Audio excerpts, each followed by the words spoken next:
하나님의 말씀 제목은 깨닫는 은혜라는 제목으로 말씀을 증거하려고 합니다. 깨닫는 뭐라고요? 은혜, 깨닫는 은혜. 은혜가 곧 깨닫는 것이다.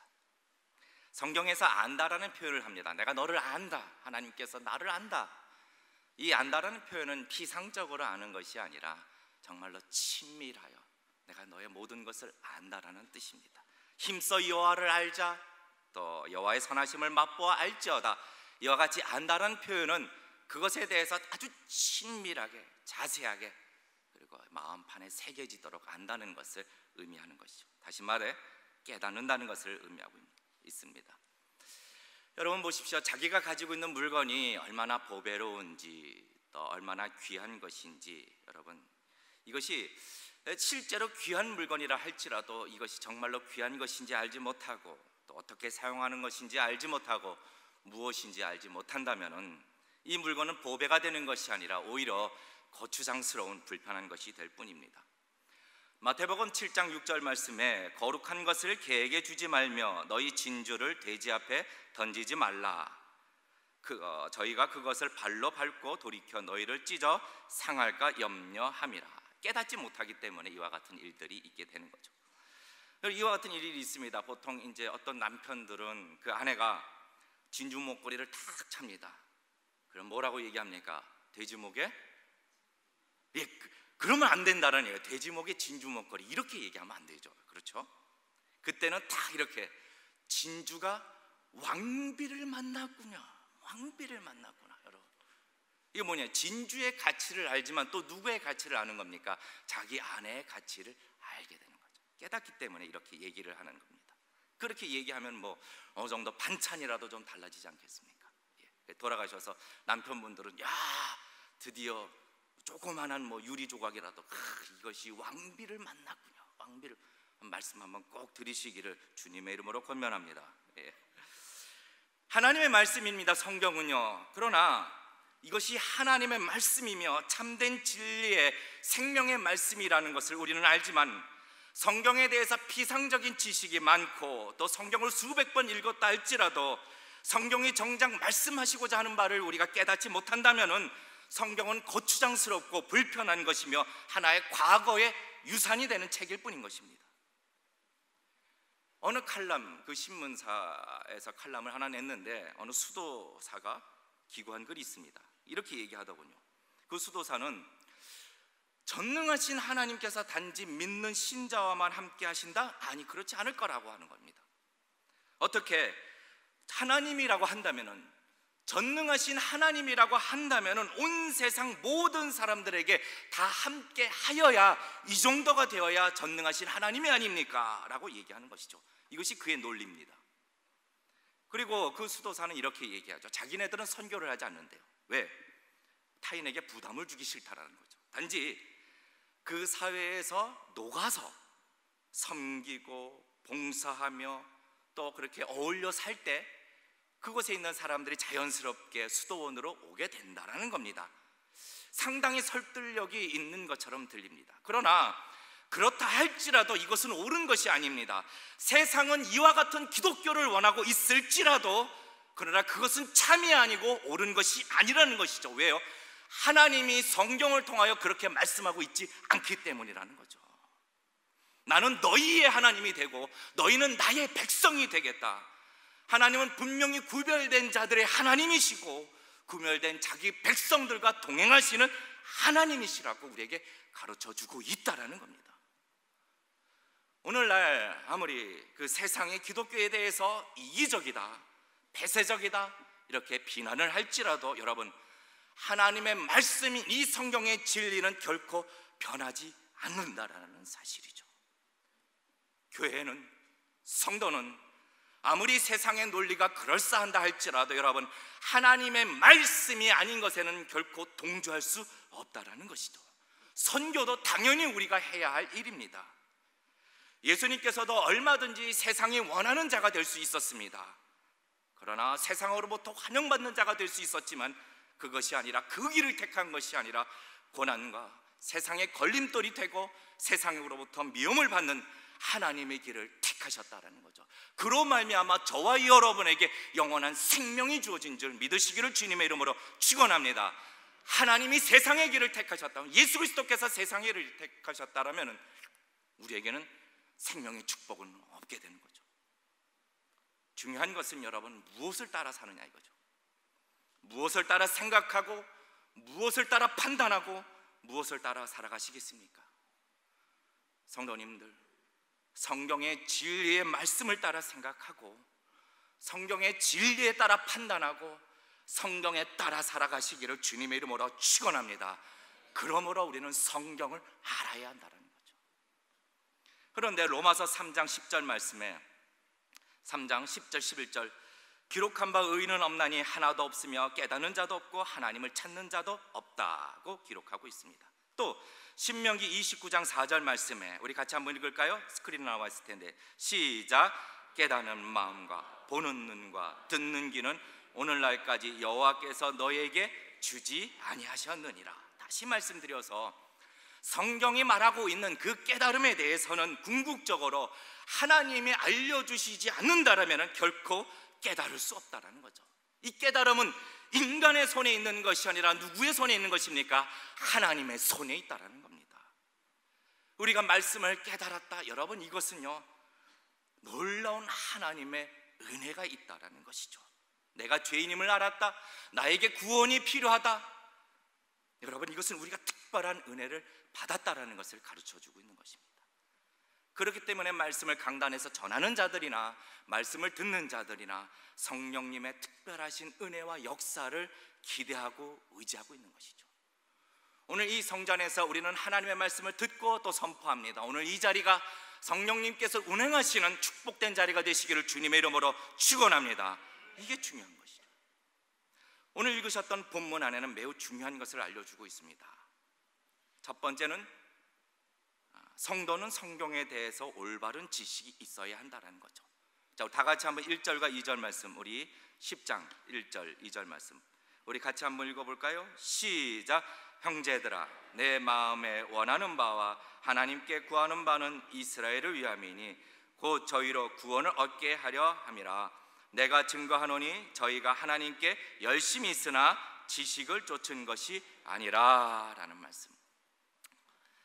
오늘 본문은 유대인들에 대한 언급이 나오는데 형제들아 이렇게 나오죠. 또 이스라엘을 위하여. 유대인들이 누군가요? 이방인과 달리 특별한 특권을 받았던 자들입니다. 그 특권이 무엇입니까? 하나님의 말씀을 받았다라는 거죠. 로마서 3장 1절 2절 말씀입니다. 우리 같이 한번 읽어볼까요? 시작. 그런즉 유대인의 나음이 무엇이며 할례의 유익이 무엇이냐? 범사에 많으니 첫째는 저희가 하나님의 말씀을 맡았음이니라. 하나님의 말씀을 맡은 자들, 그들은 자기 자신이 하나님으로부터 말씀 곧 율법을 받았지만, 그러나 그것을 자랑했지만, 그러나 오히려 하나님께서는 그들에게 말씀하시기로는 너희가 율법을 범하여 하나님을 욕되게 한 자들이라고 강력하게 꾸짖고 있습니다. 왜 그럴까요? 이들은 율법을 가지고 자랑하고 열심을 냈고 자기 노력으로 지키려고 했던 자들인데 왜 하나님께서는 이들을 향하여 너희는 오히려 율법을 범하여 하나님을 욕되게 했다라고 얘기하고 있을까요? 그 이유는 이들은 율법에 대한 참 지식이 없었기 때문인 것입니다. 율법을 왜 주셨는지, 율법이 무엇을 위한 것인지, 율법에 대해서 비상적으로는 알았지만 실제로 율법이 말씀하고 있는 참 의미를 깨닫지 못하였고, 그 결과입니다. 그 결과 3절, 우리 다 같이 한번 3절 읽어볼까요? 10장 3절 말씀 시작. 하나님의 의를 모르고 자기 의를 세우려고 힘써 하나님의 의를 복종치 아니하였느니라. 이들은 그 결과 자기 자신의 의를 자랑하게 되었고 자기 의를 내세우는데 이 율법을 이용하는 그러한 죄를, 어리석은 죄를 범하게 되는 것이죠. 우리 한번 생각해 보십시다. 회심 이전의 사울을 한번 생각해 볼까요? 사도 바울, 그 회심 이전의 사울. 다른 유대인들처럼 이 사도 바울 선생도 그때 당시에 열심히 있었습니다. 열심과 열정이 넘쳤던 자들입니다. 빌립보서 3장 6절 말씀에 이와 같이 고백되어 있는데, 자신이 그리스도인들을 핍박하는 것으로 하나님에 대한 자기의 열심을 입증하려 했다라고 기록하고 있습니다. 그의 열심은요, 바로 구약과 율법에 대해서 무지했던 그런 무지 속에서 나왔던 열심이며 결국 잘못된 열심이라는 거죠. 여러분 생각해 보십시오. 가장 골치 아프신 분들이 어떤 거냐? 열심이 없는 자가 아니라 잘못된 지식을 가지고 열심을 내는 사람이 가장 문제가 되는 경우가 많습니다. 사도행전 9장 1절과 5절 말씀에 이와 같이 되어 있는데, 사도 바울 선생이 그때 당시에 그리스도인들을 핍박하기 위해 다메섹 도상으로 갈 때에 이렇게 예수님께서 나타나 말씀하십니다. 사울아 사울아 네가 어찌하여 나를 핍박하느냐 하시거늘 대답하되 주여 니시오니까 가라사대 나는 네가 핍박하는 예수라. 당시 이 사울의 열심은 하나님과 상관이 없는 열심이었을 뿐만 아니라 하나님을 대적하는 열심이 된 것이죠. 자기가 옳다고 생각했으나 그것이 옳은 것이 아니었다는 것입니다. 왜요? 그는 율법에 대해서 오랜 시간 동안 가말리아의 문화생활로 공부를 했지만 그럼에도 불구하고 율법에 대한 참 깨달음과 참 지식이 없었던 것입니다. 우리는 이 점을 참 주의해야 합니다. 여러분, 모든 성도님들, 여러분 모두에게 열심이 있으시기를 주님의 이름으로 축원합니다. 뜨거운 마음에 열정이 있으시기를 주님의 이름으로 축원합니다. 중요한 것은 무엇인지 알고 열정을 내야 된다는 거죠. 누구를 위한 열심이며 누구를 높이기 위한 열심입니까? 하나님께 영광입니까? 나 자신입니까? 나의 목적을 위하여 나의 힘을 갖기 위한 열심입니까? 중요한 것은 이와 같은 문제는 왜 참 지식이 없기 때문에 하나님에 대한 참 지식, 하나님에 대해 나타나고 있는 이 성경에 대한 참 지식이 없기 때문에 이와 같은 결과를 낳게 되는 것이죠. 2절 말씀에 내가 증거하노니 저희가 하나님께 열심히 있으나 지식을 쫓은 것이 아니라 라고 얘기하고 있습니다. 그러므로 우리가 신앙생활을 하면 믿을 때 여러분 덮어놓고 믿는다, 여러분 절대 이래서는 안 되죠. 위험한 것입니다. 여러분 성경을 열고 말씀을 공부하는 시간을 갖기를 주님의 이름으로 축원합니다. 이 덮어놓고 믿는다, 제가 한번 얘기 드렸나요? 우리 꼬맹이 막내 예원이 어렸을 때 그냥 깜짝 놀라면서 막 기쁨으로 달려오는 겁니다. 아빠 엄마 이것 봐, 주기도문에 내가 좋아하는 가게가 나와, 음식점이 나와. 뭔데? 대게나라. 대게나라는 음식점이 있습니다. 주기도문에 대게나라와 권세와 영광이 아버지께 영원히, 그렇게 아는 거죠. 잘못된 지식을 갖게 되는 것이죠. 공부를 해도요, 이렇게 이단 같은 데서 공부를 하는 것이 아니라 올바른 말씀을 배워야죠. 그래서 성도로서 이 땅을 살 때 큰 축복은 좋은 교회를 만나는 것, 그리고 좋은 담임 목회자분을 만나는 것이 축복이라고 말하는 것입니다. 이렇게 봤을 때 우리 강남중앙 침례교회 모든 성도님들은 다 축복을 받으신 성도님인 줄 믿으시기를 축원합니다. 얼마나 좋습니까? 옳은 교회, 귀한 목사님의 설교. 자, 그렇다면은 우리는 특별히 무엇에 대해서 알아야 하느냐? 오늘 본문은 얘기하는데 율법과 하나님의 의에 대해서 알아야 된다라고 증거하고 있습니다. 첫째, 율법에 대하여 알아야 된다. 여러분, 율법에 대해서 왜 알아야 할까요? 중요한 것은 하나님이 인간에게 직접 주신 것이 율법입니다. 그리고 율법을 주실 때는 그 목적이 있었던 거죠. 유대인들은 율법을 받았지만 그들은 잘못 이해한 것이 있었습니다. 무엇입니까? 율법을 행함으로 말미암아 하나님의 의를 얻을 수 있다, 율법을 행함으로 말미암아 내가 의인이 될 수 있었다라고 그들은 착각했던 것입니다. 성도님들, 인간은요 율법을 행하는 것으로 결코 의인이 될 수 없습니다. 그것이 성경이 얘기하고 있는 것이죠. 그 이유는 무엇입니까? 바로 죄 때문이라는 거죠. 그놈의 죄 때문에, 그놈의 죄. 죄로 부패한 인간은 율법으로 인하여 완전함에 이룰 수 없다는 겁니다. 로마서 7장 11절 말씀입니다. 로마서 7장 11절 말씀, 로마서 7장 11절, 죄가 기회를 타서 계명으로 말미암아 나를 속이고 그것으로 나를 죽였는지라 라는 말씀이 있습니다. 로마서 7장 11절 말씀. 자, 그렇다면은 우리는 이 율법을 버려야 할까요? 율법과 계명이 필요 없는 것일까요? 아니죠. 왜요?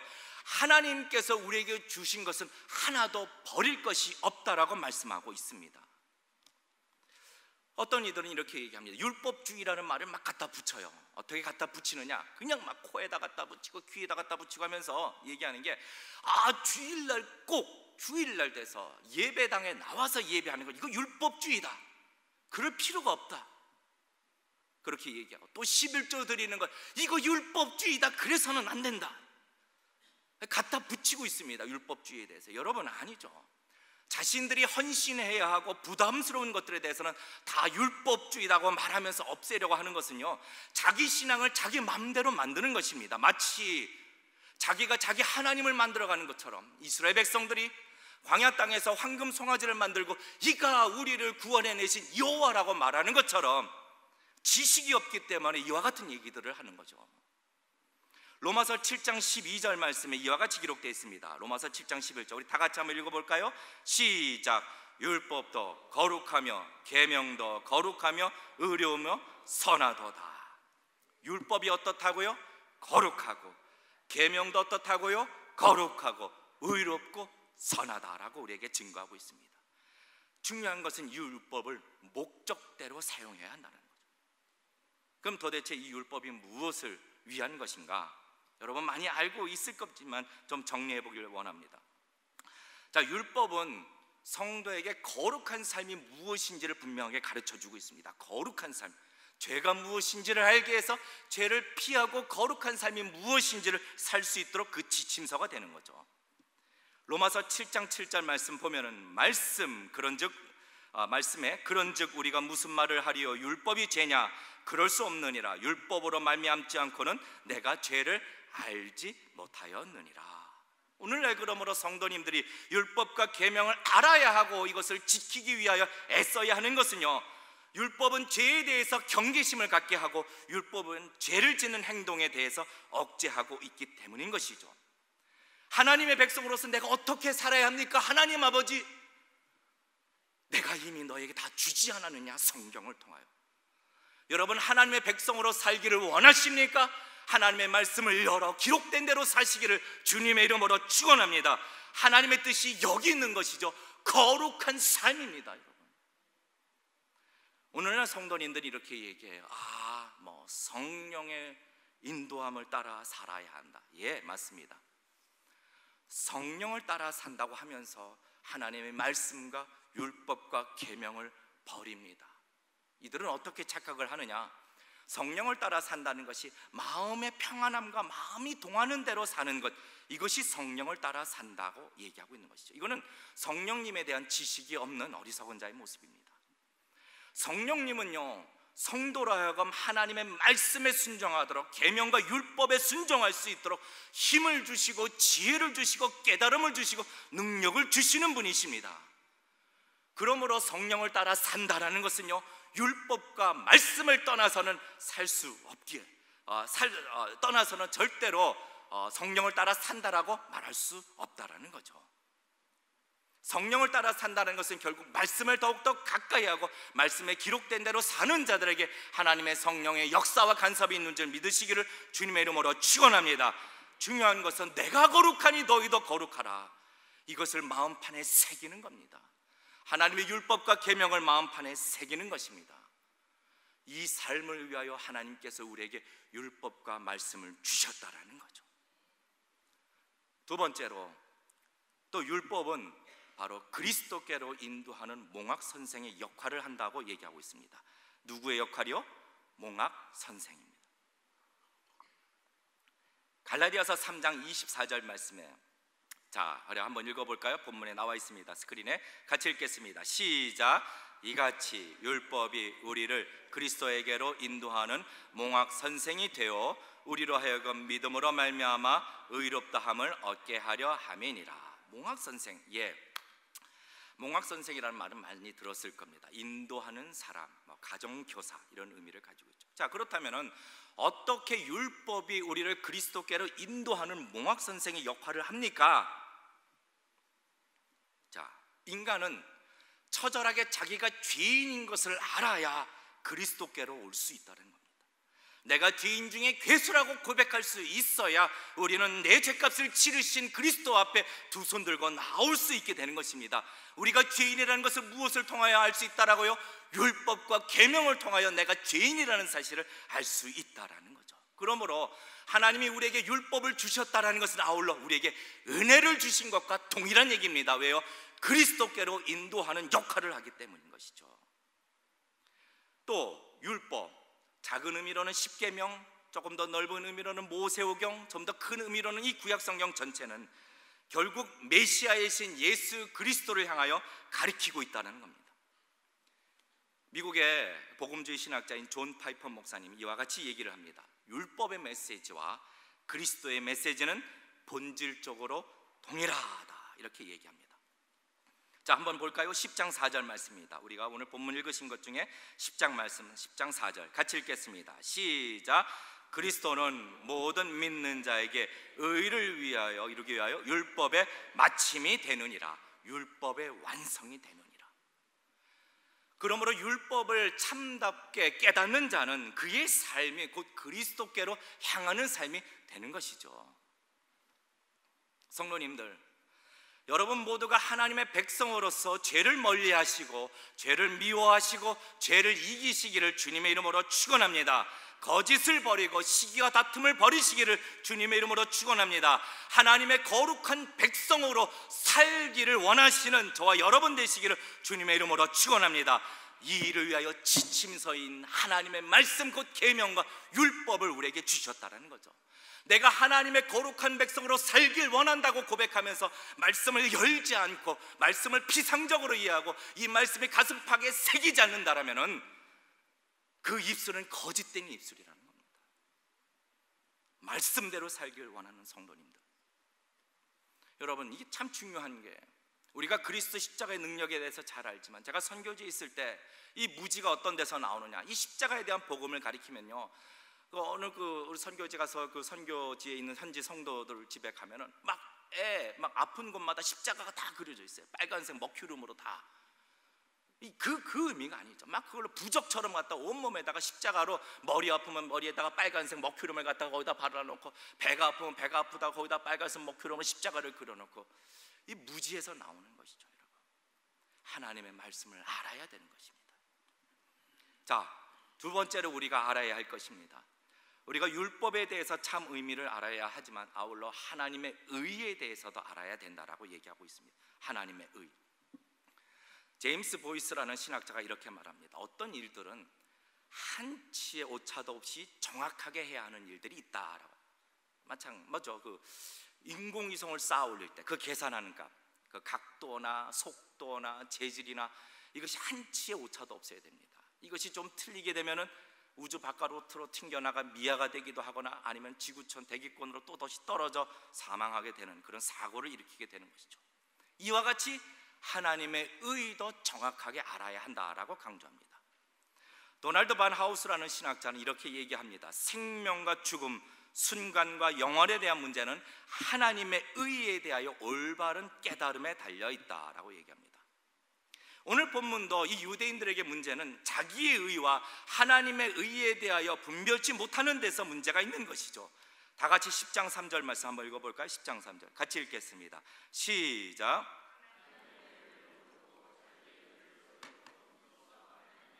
복종치 아니하였느니라. 하나님의 의를 모르고 무엇을 세운다고요? 자기의 의를 세우려. 자, 그렇다면은 세상에서 말하는 이 의와 하나님의 말씀하시는 의에 대한 차이점이 무엇인가? 큰 차이점이 있습니다. 세상에서 말하는 이 의는 행동이 수반되어야 하는 윤리 덕목인 것들을 말합니다. 그러나 하나님의 의는 그렇지 않습니다. 하나님의 의는 세상적인 것이, 이게 행위적인 문제가 아니라 법적인 포지션입니다. 그 자격입니다. 위치입니다. 다시 말해서 하나님의 기준에서는 이미 모든 인간은 죄인의 위치에 있는 것이죠. 인간이 어떤 행위를 하든, 선한 행위를 하든지 돌을 닦든지 상관이 없습니다. 이미 죄인의 위치에 있기 때문에 의롭다 함을 얻을 자가 하나도 없는 것입니다. 자, 그러면은 누가 의로운 자가 될 수 있나요? 그것은 하나님께서 죄인의 위치에서 건져 올려내신 자들만이 의인의 위치에 있게 되는데, 어떻게? 하나님이 완전한 의를 부여해 주신 자, 곧 하나님이 주신 그 완전한 의를 받은 자만이 법적으로 의인이라고 칭하게 되는 것이죠. 이것이 하나님의 말씀하시는 의인이 되는 것입니다. 이 완전한 의가 어떻게 만들어졌느냐? 여러분, 죄가 없으신 하나님의 아들 예수 그리스도께서 십자가의 순종과 피 흘리심을 통하여 완전한 의를 이루신 것입니다. 그래서 은혜라는 거죠. 그러므로 중요한 것은 우리 자신이 스스로 의롭지 못한다 할지라도, 행위가 의롭지 못한다 할지라도, 중요한 것은 하나님으로부터 받은 완전한 의가 있기 때문에 하나님 의를 의롭다고 칭해 주시는 것이죠. 받을 자격이 없는데 우리는 이것을 위대한 선물을 받은 것입니다. 이것을 정리한 용어가 있습니다. 외래적인 의.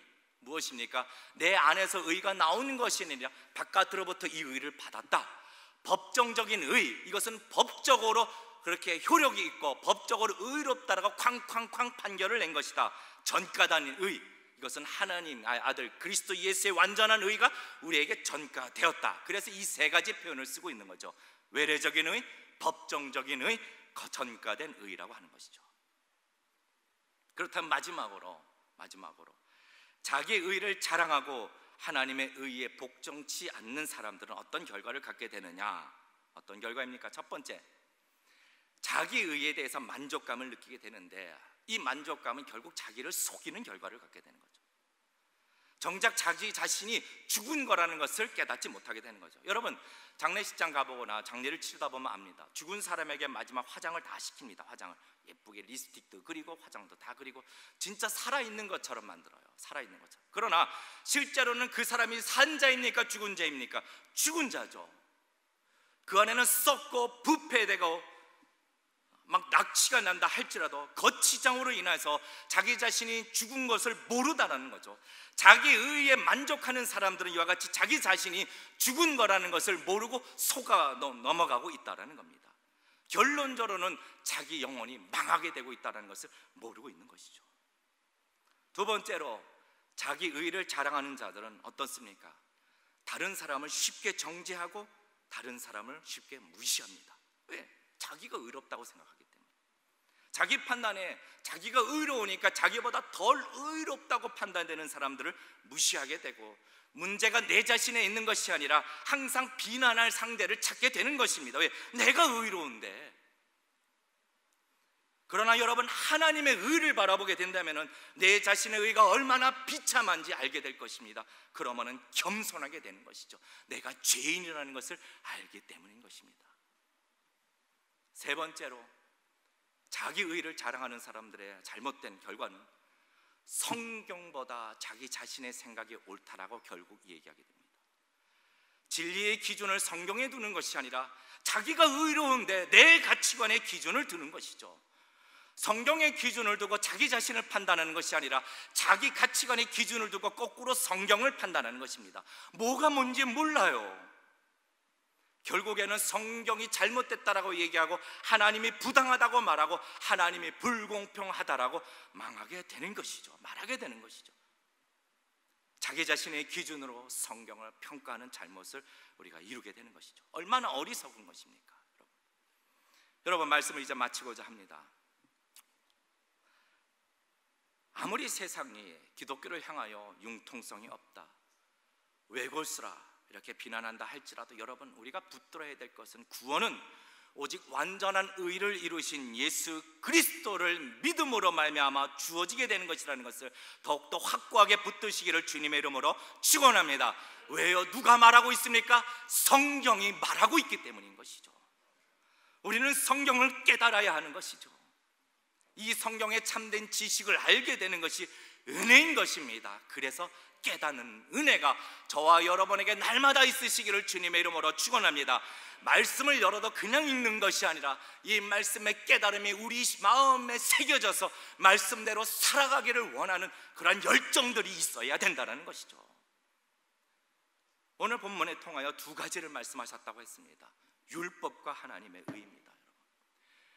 우리에게는 자랑할 의의가 없어요. 여러분, 하나님이 택하신 백성들을 하나님께서 그냥 긍휼히 여겨주셔서 하나님께서 자격 없는 자에게 완전한 의를 주신 것뿐입니다.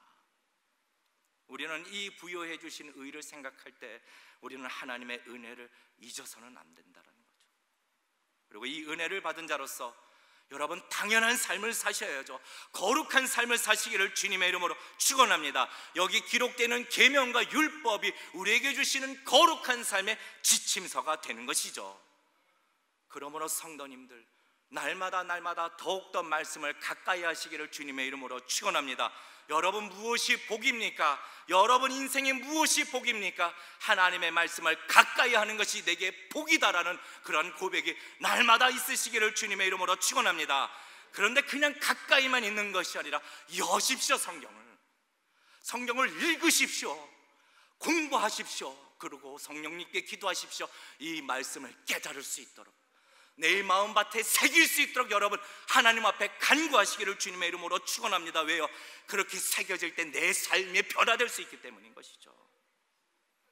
성경을 통하여 말씀하시는 율법과 계명과 거룩한 명령에 여러분 순종하셔서 이 순종이 여러분의 자랑이 되는 것이 아니라 여러분 끝까지 하나님의 백성으로서 겸손한 삶, 거룩한 삶을 사시기를 주님의 이름으로 축원합니다. 마지막 나그네로서 다시 주님 앞에 설 때까지 은혜를 받았습니까? 은혜를 받은 당연한 삶, 책임감 있는 삶, 그 삶을 기억하며 말씀을 기준 삼아 사시는 저와 여러분 되시기를 주님의 이름으로 축원합니다.